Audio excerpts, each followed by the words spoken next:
This video will contain spoilers to Steins Gate. If you haven't read or watched the original, I highly recommend you do so before watching ahead. Steins Gate Zero, a prequel to the acclaimed time travel visual novel Steins Gate, developed by Studio Mages. While it is a prequel, it is not one that could technically be watched before the main series. Due to the use of timelines and time travel, it does not take place before the events of Steins Gate, but more directly before the ending of Steins Gate, spoiling direct events and outcomes, and as so should be read or watched directly after experiencing the original. But with how high the bar is set for the original, does this new entry meet expectations? Or does it fall short of the Steins Gate name? After reaching the Beta World Line in an effort to reach Steins Gate, Okabe ended up killing the one he loved, Makise Kurisu. But this time, after coming back, there wasn't a miracle to save his hope. All he was left with was a despair of worldline convergence, knowing there was no saving her. This is the story of an Okabe who has ceased the goal of Steins Gate, yet would later find the motivation to reach it. The perfect world where his companions could be at peace. A life without worry and being tangled in conspiracy. 6 months after failing to save Kurisu, a traumatized Okabe Rintaro continues on with life and has set a goal to make his way into Kurisu's university to carry on her research. He later attends a lecture by said university. What is presented is a project created by Kurisu and her team called Amadeus, an AI that replicates a person based on their uploaded memories. After meeting with the heads of the project, Yajo Maho and Alexis Liskenen, due to his connection to Kurisu, is allowed to be a tester for Amadeus, only to find out it is modeled after her. As days pass, him and others around him get wrapped up within the conspiracies and the inevitable start of the Third World War. It provides an interesting premise with many twists to keep you on edge. However, the execution isn't the best.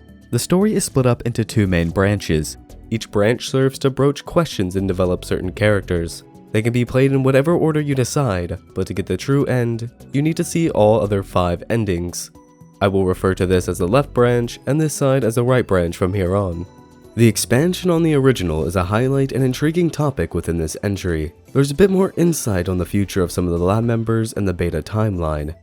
Zero serves to help clean up some of the plot threads that weren't completely explained, introducing and developing various characters to expand upon the previous title and the overarching world. However, while doing so, leaves many problems within itself. As the story thickens, the audience is barraged with an abundance of ideas and events that need to be kept track of to understand what is happening and where it will go. Yet the more you think about how certain plot points and events fit into the bigger picture, this loosely put together structure begins to fall in on itself. The comprehension of the story is a losing battle either way you look into it.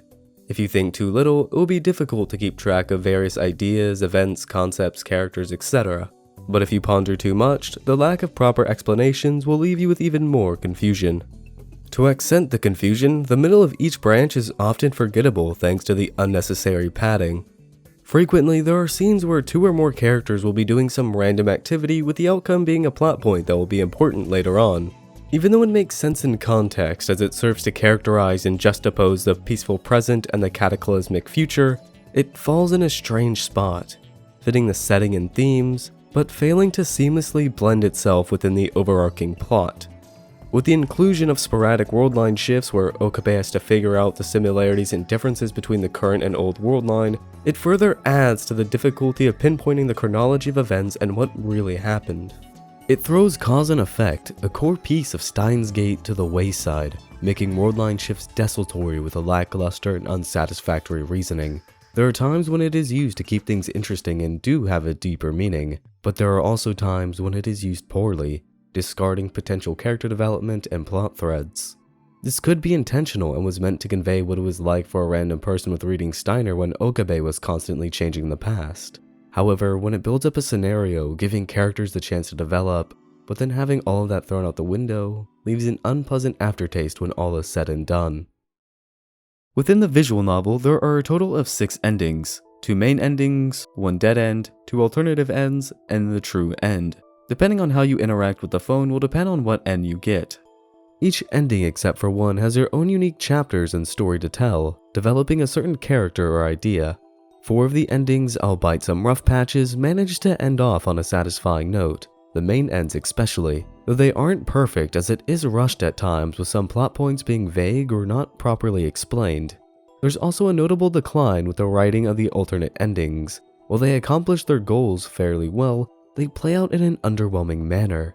Either the events that happen aren't as well set up, or comply with the Hollywood action movie style to build tension. A bit of these problems are still present in the main ending, except they are slightly more believable. This makes it seem as if these endings were crammed in last minute and didn't have time to properly build up. It is because of these many reasons I feel like the writing team was overambitious. Coming off a success like Steins Gate, they had to be for this to hit home. But it felt like because of this, they ended up planning for too long and had to rush out certain parts of the story. It cleaned up and expanded upon the original, but in doing so left behind many unexplained plot holes within its own. The how and why are rarely, if ever, explained in a satisfying way, leaving the story to feel somewhat shallow and void of personality. To add on, some of the major twists fall under a boring cliche or are completely ridiculous. There were also many instances where they brought up plot points, gave them proper build-up, but ended up going nowhere. It felt like the team had a lot they wanted to explore and convey, but just didn't have the time to implement all that they wanted to. This could be the intended product, but that's not what I got from the story. Despite its multitude of problems, the way the story is presented mixed with the intriguing and fast-paced plot keep you engaged all the way through.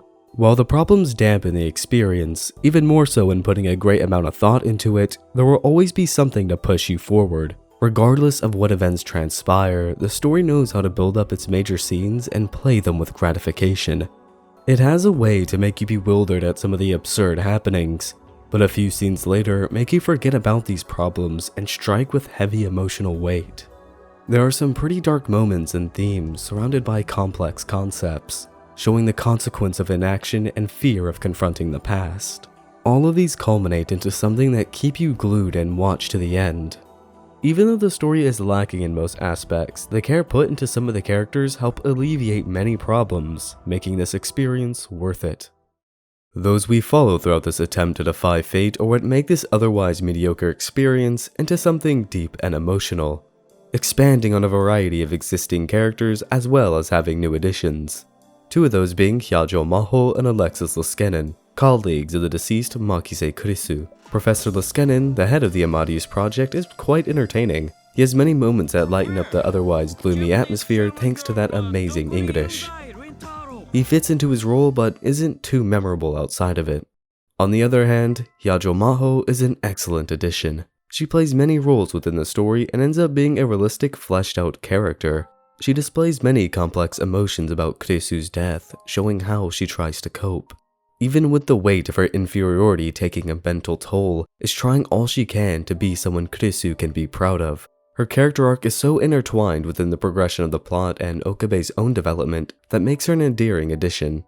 The antagonists are quite lackluster when compared to the rest of the cast. They fall under the generic Hollywood movie villain type, doing things for the sake of power. Their motivations make sense given the context, but still ends up underwhelming. Along with them are a few others who are pretty forgettable despite their importance. Nevertheless, the development of the existing characters more than make up for it. Mayuri and Daru get their long-needed characterization. Mayuri conveys a lot more of her feelings, exhibiting her distress at Okabe's situation. She fully expresses herself, at times being a lot more upfront and starts to take the initiative. Daru displays a great deal about himself which was either implied or absent before. We get a look into his occupation, showing the full extent of his capabilities. And due to the circumstances, his caring side is seen a lot more often. Suzuha is one of the more fleshed out, in fact, seems like an entirely different character. Instead of the convivial Suzuha from the Alpha timeline, the one present is completely battle-ridden, a lot more stern and rigid. Yet occasionally, the tough exterior cracks, to the point where at times, she is just as lost and helpless as the one we're used to. Okabe is yet again the one to drive the narrative forward. The summer of 2010 has left him mentally scarred. Seeing or hearing anything that has a semblance of that time pains him with flashbacks. Suffering from severe PTSD, he often tries to repress anything that reminds him of the hell 3 months ago.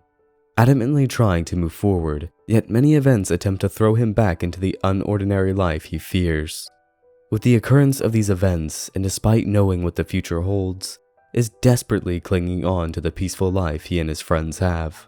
And in spite of trying to move on, is still bound and attracted to the AI of his past love.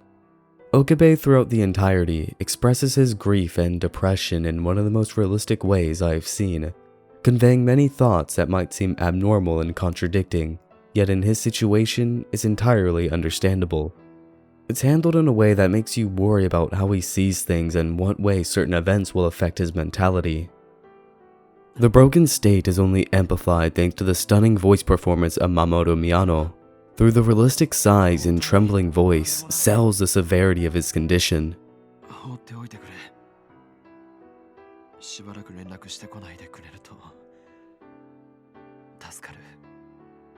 Seeing the state of Okabe, his thoughts, and his personal journey in such a mindset anchors you into his perspective, keeping you engaged on how this near-apocalyptic setting will influence his actions. He was the centerpiece, the sun that created a joyous atmosphere for him and his group. When he was abruptly eclipsed, the relationships that were previously so tight-knit are now slowly loosening due to the man that has completely changed.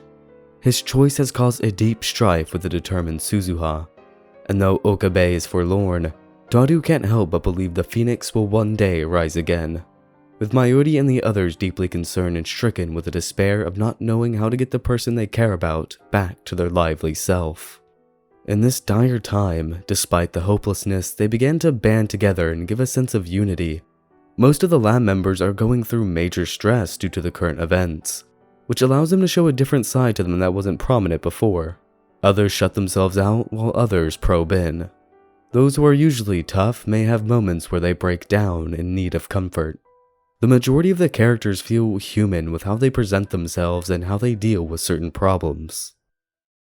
The art remains similar to the original. The backgrounds have the same style to them, yet the character designs themselves have changed a bit, renouncing the unique effect on the characters while disappointing leaves them with a more polished appearance. For the most part, they look similar, with only a change in their attire to accommodate the brisk season, although Daru's new design does look a bit jarring at first. The anime also hasn't changed much from before. The presentation is amazing for showing Okabe's mental state through the use of well-directed shots and facial expressions.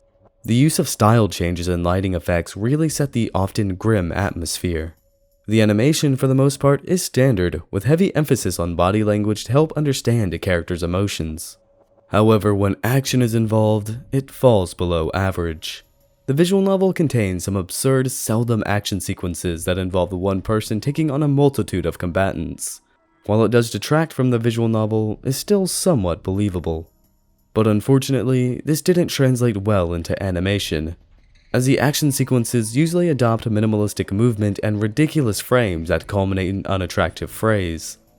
Why is the stock of the gun normal, then after the cut is somehow bent upwards? How do none of these bullets hit her despite standing still for multiple seconds?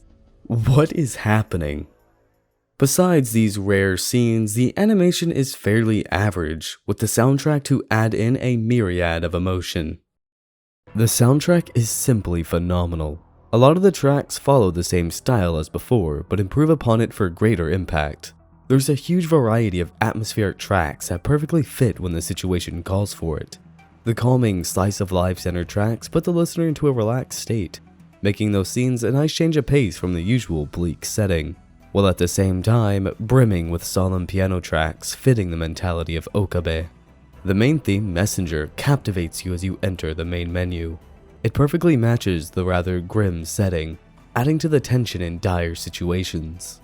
Its piano counterpart sets the tone with hard-hitting, depressing notes, giving off this sense of despair, yet in some cases, hope.